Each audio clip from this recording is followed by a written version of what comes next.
Very good morning everyone team. ఈరోజు మనకి కొన్ని ఇంపార్టెంట్ అప్డేట్స్ ఉన్నాయి. మార్కెట్ ఓపెన్ అవ్వకముందు తెలుసుకోవాల్సినవి కొన్ని ఉన్నాయి.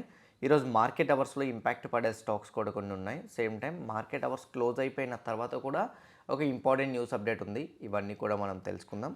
వీడియో ఎండింగ్ వరకు చూడండి. సేమ్ టైం ఈరోజు Sensex expiry, key stocks and అట్లనే గోల్డ్ అండ్ సిల్వర్ అప్డేట్స్ ఇవి కూడా డిస్కస్ చేద్దాం. First one, last night US మార్కెట్స్లో ఏం జరిగింది అన్న దాని గురించి ఫస్ట్ మనం డిస్కషన్ మొదలు పెట్టుకుంటే, డౌ జోన్స్ అయితే మాత్రం 0.63% పాజిటివ్గా క్లోజ్ అయింది. నాస్డాక్ ఏమో 1.26% పాజిటివ్గా క్లోజ్ అయినట్టయితే కనపడుతుంది. ఓవరాల్గా డేటా చూసుకుంటే డౌ జోన్స్ అండ్ నాస్డాక్ రెండు కూడా పాజిటివ్గా క్లోజ్ అయినాయి. నాస్డాక్ పాజిటివ్గా క్లోజ్ అవ్వడానికి నిన్న ఎన్విడియా స్టాక్లో ఆల్మోస్ట్ ఒక 1% వరకు పాజిటివ్ సైడ్ మూమెంటం వచ్చింది. టెక్ రిలేటెడ్ స్టాక్స్లో రికవరీ అయితే మాత్రం వచ్చింది. So that is an another one.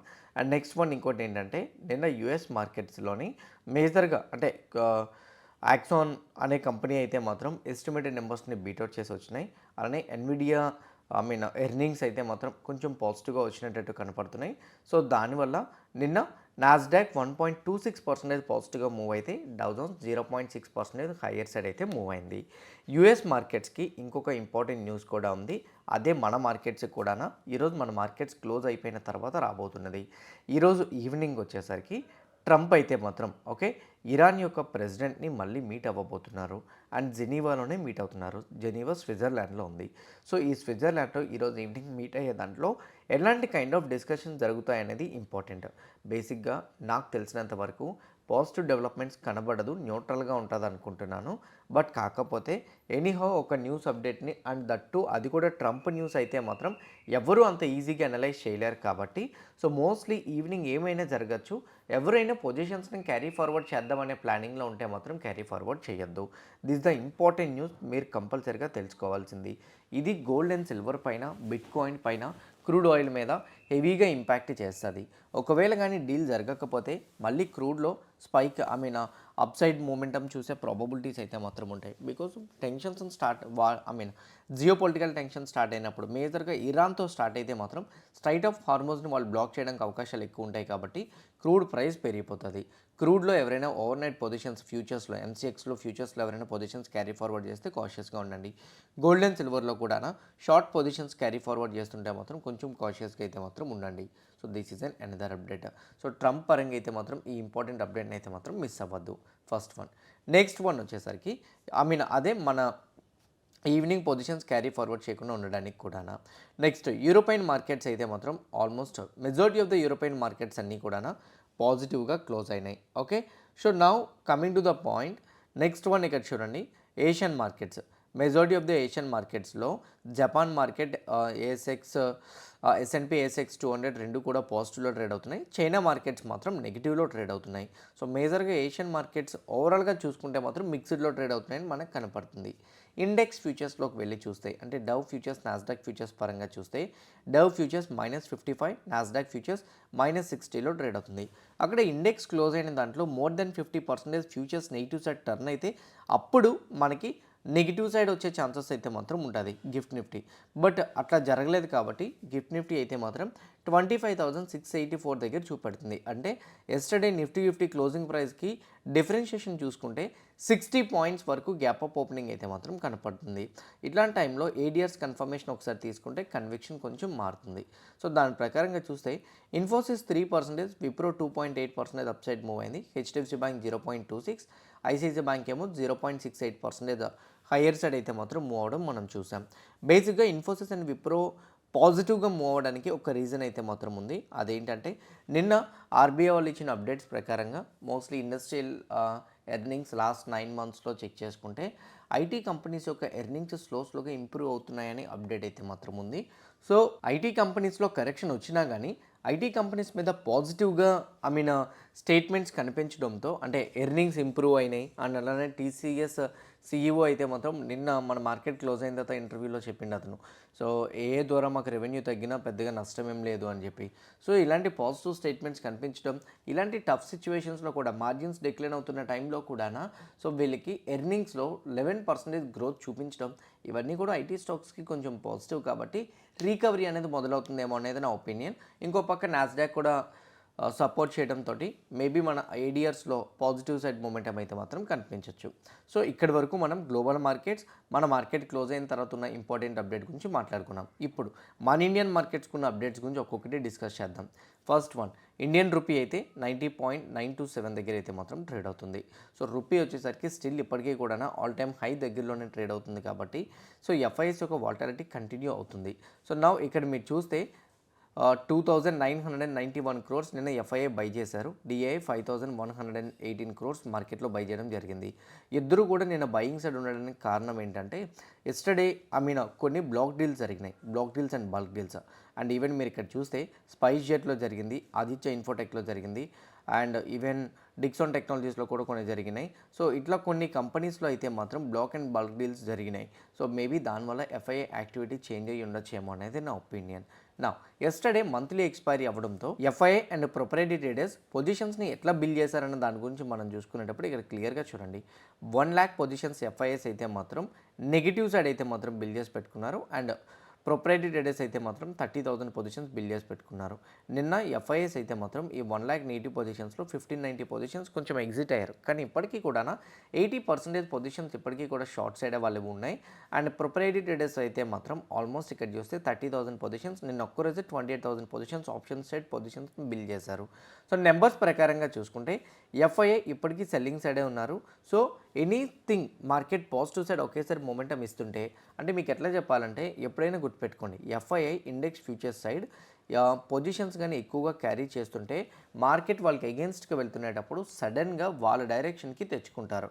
So అంటే దీనికి ఎట్లా చెప్పాలి, మార్కెట్ ఈరోజు కంప్లీట్గా పాజిటివ్ మొమెంటం ఇస్తుంది అనుకోండి, ఎఫ్ఐఐ నెగిటివ్ సైడ్ పొజిషన్స్ ఉన్నాయి చూడండి, మీడియం బీరిష్లో వాళ్ళు ఉన్నారు. సో అప్పుడు ఏం జరుగుతుందంటే సడన్గా మార్కెట్ డిక్లైన్ అవుతుంది. అంటే దీన్ని బట్టి మీరేం నేర్చుకోవాలి, ఎప్పుడైనా మీరైనా ఒక పొజిషన్ ఇక్కడ మీరు ఇనిషియేట్ చేశారనుకోండి, మార్కెట్ పైకి వెళ్తుంటే అయితే స్టాప్ లాస్ని ట్రైల్ చేసుకుంటూ వెళ్ళాలి. లేదు అని అనుకుంటే సో కొంత ఎక్స్టెంట్ వెళ్ళిన తర్వాత దాన్ని ఎగ్జిట్ చేసేయాలి. లేకున్నా మీరు అలా హోల్డ్ చేశారనుకోండి, మోస్ట్లీ మీరు లాస్ అవ్వడానికి ప్రాబబిలిటీస్ ఎక్కువగా ఉంటాయి. లేదా సడన్గా మీ క్యాపిటల్ కూడా మోస్ట్లీ వ్యానిష్ అయిపోవడానికి అవకాశాలు అయితే మాత్రం ఎక్కువగా ఉంటాయి. ఇది ఎఫ్ఐడిఐ డేటా గురించి. నెక్స్ట్ ఇండియా అప్డేట్స్ గురించి మాట్లాడుకుంటే మన మోడీ గారు అయితే మాత్రం as of now okay, so Israel అయితే మాత్రం విజిట్ చేశారు. సో ఇజ్రాయెల్ విజిట్ చేసిన దానికి ఒకటి పర్పస్ అయితే మాత్రం ఉంది. 2007లో 2017లో అతను విజిట్ చేశారు, మళ్ళీ ఇప్పుడు 2026లో విజిట్ చేస్తున్నారు. ఆల్మోస్ట్ 8 to 9 years అయింది. సో ఇప్పుడు రైట్ నో మేజర్గా వెళ్ళడానికి కారణం ఎఫ్టీఏ అంటే ఫ్రీ ట్రేడ్ అగ్రిమెంట్ అనమాట. సింపుల్ చెప్పాలంటే ఆ కంట్రీ నుంచి, ఇజ్రాయెల్ నుంచి ఏదైనా బిజినెస్ ఇండియాకి వచ్చి ఫ్రీగా చేసుకోవచ్చు, ఇండియా నుంచి ఇజ్రాయెల్కి వెళ్ళి ఫ్రీగా బిజినెస్ అయితే మొత్తం చేసుకోవచ్చు. ఈ ఎఫ్టీఏ ద్వారా రెండు కంట్రీస్ కూడా లాభపడతాయి. మోస్ట్లీ ఇజ్రాయెల్ తోటి మనకి డిఫెన్స్ పరంగా చాలా వరకు రిలేషన్స్ ఉన్నాయి. ఎందుకంటే ఒకనొక టైంలోని కార్గిల్ వార్ అలాంటి టైంలోని ఇండియాకి ఇజ్రాయెల్ చాలా బిగ్ సపోర్ట్ అయితే చేసింది. అప్పటి నుంచి ఇజ్రాయెల్ మనం మంచి ఫ్రెండ్షిప్ మెయింటైన్ చేస్తున్నాం వాళ్ళతోటి. ఇప్పుడు రైట్ నౌ ఇజ్రాయెల్ వాళ్ళతో ఫ్రీ ట్రేడ్ అగ్రిమెంట్ కానీ కంటిన్యూ అయితే మాత్రం మేబీ అది ఇండియాలో ఉన్న డిఫెన్స్ స్టాక్స్కి పాజిటివ్. ఇదే జరిగితే పాజిటివ్ అని తమ్నైల్లో ఇచ్చాను కదా. సో 2 things, అది యుఎస్ ఇరాన్ కానీ పాజిటివ్ డెవలప్మెంట్ కనపడితే రేపు oil related companies gold and సిల్వర్లో ప్రాఫిట్ బుకింగ్, ఆయిల్ రిలేటెడ్ కంపెనీస్లో higher side move, same time global situations sort out అయినాయి కాబట్టి కొంచెం మనం హయ్యర్ సైడ్ మొమెంటమ్ని ఎక్స్పెక్ట్ చేయొచ్చు మేజర్గా టారిఫ్ రిలేటెడ్గా కంపెనీస్. నా కమింగ్ టు ద పాయింట్, ఇక్కడ ఫ్రీ ట్రేడ్ అగ్రిమెంట్ కానీ జరిగితే డిఫెన్స్ రిలేటెడ్ స్టాక్స్లో పాజిటివ్ సైడ్ మొమెంటం మనం చూసే ప్రాబబిలిటీస్ అయితే మాత్రం ఎక్కువగా ఉంటాయి. సో ఇది అనదర్ వన్. అయితే ఈ యొక్క న్యూస్ అప్డేట్ అనేది ఈవినింగ్కి కానీ రేపు మార్నింగ్ కానీ తెలుస్తుంది. ఎందుకంటే మోడీ గారు మోస్ట్లీ ఈరోజు అంటే 2 days ట్రిప్, అది వెన్స్డే థర్స్డే. సో ఈరోజు ఈవినింగ్కి మోస్ట్లీ ఏంటి అనేది క్లారిటీ వస్తుంది. మార్కెట్ అవర్స్లో కానీ వచ్చేసింది అనుకోండి, ఫ్రీ ట్రేడ్ అగ్రిమెంట్ గురించి ఇజ్రాయెల్ వాళ్ళు ఓకే చేశారని చెప్తే మాత్రం అది కంప్లీట్గా డిఫెన్స్ స్టాక్స్కి పాజిటివ్. మేబీ ఈరోజు డిఫెన్స్ స్టాక్స్లో హయ్యర్ సైడ్ మొమెంటం అయితే మాత్రం మనం చూడొచ్చు. నా ఈరోజు సెన్సెక్స్ ఎక్స్పైరీ ఉంది కదా, దాని గురించి కూడా డిస్కస్ చేద్దాం. ఫస్ట్ ఆఫ్ ఆల్ మీ అందరికి ఒకటి చెప్పాలి, ఎస్టర్డే కాకుండా డే బిఫోర్ ఎస్టర్డే వచ్చిన ఫాల్ ఏదైతే ఉందో ఈ ఫాల్ హై ఎండ్లోనే మేజర్గా ఫోకస్ చేయండి. ఆ హై ఎండ్లో బ్రేక్ అవ్వకపోతే మాత్రం ఈరోజు ఎక్స్పైరీ ఉన్నా కానీ డే మొత్తం కూడా వాల్టాలిటీ మెయింటైన్ చేయడానికి అవకాశాలు ఎక్కువగా ఉంటాయి. నిఫ్టీ 50 ప్రకారంగా అయితే మాత్రం కరెంట్లీ ఎస్టర్డే కాకుండా డే బిఫోర్ ఎస్టర్డే యొక్క హై ఏదైతుందో 25,650, లో ఏదైతుందో 25,350, ఈ రెండింటి మధ్యలోనే ఇప్పుడు క్యాండిల్ అయితే మాత్రం ఉంది. ఇది ఇన్సైడ్ బార్ క్యాండిల్గా కూడా మనం తీసుకోవచ్చు. ఈ ఇన్ బిట్వీన్లోనే మార్కెట్ కన్సోలిడేషన్ అవ్వచ్చు అనేది నా ఒపీనియన్. యాజ్ పర్ సెన్సెక్స్ కూడా ఎస్టర్డే క్యాండిల్ వచ్చేసరికి డే బిఫోర్ ఎస్టర్డే ఒక క్యాండిల్ ఇన్ బిట్వీన్లోనే క్లోజ్ అయింది. దాన్ని మనం ఇన్సైడ్ బార్ క్యాండిల్ అనొచ్చు. ఈరోజు సెన్సెక్స్ కానీ ఒకవేళ 82,200 లెవెల్ కానీ డౌన్ సైడ్ బ్రేక్ అయితే అది ఫస్ట్ హాఫ్లో బ్రేక్ అయిపోతే మాత్రం మోస్ట్లీ ఈరోజు డే బీరిష్ సైడ్ ఎండ్ అవ్వచ్చు. అండ్ ఒకవేళ కానీ దీని బిలో కానీ క్లోజ్ అవ్వకపోతే అండ్ ఇక్కడే కానీ కన్సాలిడేషన్ అవుతూ ఉంటే మాత్రం సెకండ్ హాఫ్లో ఈ సపోర్ట్ లెవెల్ దగ్గర నుంచి షార్ట్ కవరింగ్ మూమెంట్ మనం అప్ సైడ్ చూసే ప్రాబబిలిటీస్ అయితే మాత్రం ఉన్నాయి. సో మోస్ట్లీ నేనైతే మాత్రం ఈరోజు కన్సాలిడేషన్లోనే ఉంటుందని నేనైతే అనుకుంటున్నాను. నెక్స్ట్ వన్ బ్యాంక్ నిఫ్టీ ఇదే type of range bound continue చేస్తుంది. As of now bank Nifty వచ్చేసరికి లాస్ట్ టైం కూడా ఒక 2 months ఒక రేంజ్లోనే కన్సల్టేషన్ అయింది. ఇప్పుడు రేంజ్ మారింది. సో ఈ రేంజ్లో కన్సల్టేషన్ అవుతుంది. మైనర్గా ఒక షార్ట్ రేంజ్ కూడా క్రియేట్ అయింది. అండ్ ఆ షార్ట్ రేంజ్ మీరు చెక్ చేసుకుంటే ఇదే. సో 60,600 61,800 ఈ రేంజ్లోనే ట్రేడ్ అవుతుంది. ఎనీథింగ్ ఈ రేంజ్ నుంచి ఏదో అప్ సైడ్ కానీ డౌన్ సైడ్ కానీ బ్రేక్అవుట్ ఆర్ బ్రేక్ డౌన్ అయితే దాన్ని బట్టి మనం మొమెంటం ఎక్స్పెక్ట్ చేయొచ్చు. నా యాజ్ పర్ ఫిన్ నిఫ్టీ ప్రకారంగా చూసుకుంటే మాత్రం యాజ్ ఆఫ్ నో ఇక్కడే కన్సాలిడేషన్లో ఉంది. ఫిన్ నిఫ్టీ 28,200 బ్రేక్ అవ్వకపోతే మాత్రం mostly higher side momentum sustain అవ్వడానికి ప్రాబబిలిటీ ఉంటుంది అనేది నా ఒపీనియన్. నా when it comes to bitcoin yesterday little bit recovery అయితే మాత్రం వచ్చింది. అండ్ ఆ రికవరీ కూడా ఆల్మోస్ట్ రెసిస్టెన్స్ లెవెల్కి ట్రిగర్ అయిపోయింది 70,000 దగ్గరికి. సో ఇంపార్టెంట్ సపోర్ట్ లెవెల్స్కి లేదా షార్ట్ టైంలో హెవీగా ఫాలో అవుతునేటప్పుడు ఇట్లాంటి టైప్ ఆఫ్ సినారియోస్ మనం చూస్తుంటాం. రైట్ నో బిట్కాయిన్లో అయితే మాత్రం ఆల్మోస్ట్ రెసిస్టెన్స్ లెవెల్ని హిట్ చేసి డ్రాప్ అయింది కాబట్టి అంటే డిక్లైన్ అయింది కాబట్టి మేబీ ఇప్పుడు రైట్ నో ఈ రెసిస్టెన్స్ లెవెల్ని ఫర్దర్గా బ్రేక్ చేయాలంటే ఇక్కడే రెసిస్టెన్స్ లెవెల్ని మల్టిపుల్ టైమ్స్ కన్సాలిడేషన్ చేసి ఆ తర్వాత బ్రేక్అవుట్ మూమెంటం ఇస్తుందేమో అనేది నా ఒపీనియన్. ఎనీథింగ్ 72,000 కానీ బ్రేక్ అయితే బిట్కాయిన్లో 6,000 పాయింట్స్ ఫస్ట్ మూవ్ చూస్తాం. అక్కడి నుంచి అనదర్ 6,000 అండ్ అక్కడి నుంచి అనదర్ 5,000 పాయింట్స్ వరకు మనం మొమెంటం చూసే ఛాన్స్ ఉంది. ఇప్పుడు అది బ్రేక్ అవ్వకుండా కన్సాలిడేషన్ అవ్వకుండా డైరెక్ట్గా రెసిస్టెన్స్ లెవెల్ దగ్గర నుంచి రిజెక్షన్ ఇచ్చింది కదని డౌన్ సైడ్ వస్తుంటే మాత్రం అండ్ అన్లెస్ 66,000 లెవెల్ బ్రేక్ అవ్వడంత వరకు కన్ఫర్మేషన్కి అయితే మాత్రం వెళ్ళొద్దు. ఇది బిట్కాయిన్ సైడ్ నుంచి అయితే మాత్రం.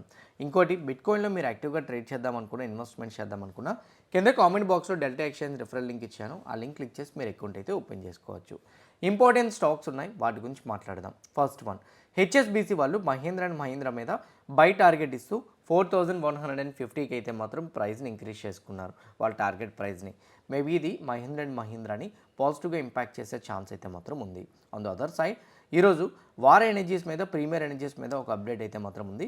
ప్రీమియర్ ఎనర్జీస్ మీద అయితే మాత్రం ప్రెజెంట్ రైట్నో యూఎస్ వాళ్ళతోటి ఎటువంటి నెగోషియేషన్స్ గురించి ఇంకా మేము అనుకోలేదు. అయితే మా మీద చాలా తక్కువ ఇంపాక్ట్ అనేది ఉంటుందని ప్రీమియర్ ఎనర్జీస్ వాళ్ళు చెప్పారు. వార్ ఎనర్జీస్ వాళ్ళు అయితే మాత్రం రెగ్యులేటరీ ప్రొసీడింగ్స్ ఇంకా జరుగుతున్నాయి, సో కంప్లీట్ అవ్వలేదు. అయితే ఈ 126% టారిఫ్ ఏదైతే విధించారో దానికి మేము వర్రీ అవ్వాల్సిన అవసరం లేదు. ఎందుకంటే మాకు యూఎస్లోనే సెపరేట్గా మ్యానుఫ్యాక్చరింగ్ కెపాసిటీ ఉంది. సో యాజ్ ఆఫ్ నౌ మాకున్న ఆర్డర్స్ అయితే మాత్రం ఎటువంటి ఇంపాక్ట్ పడదు.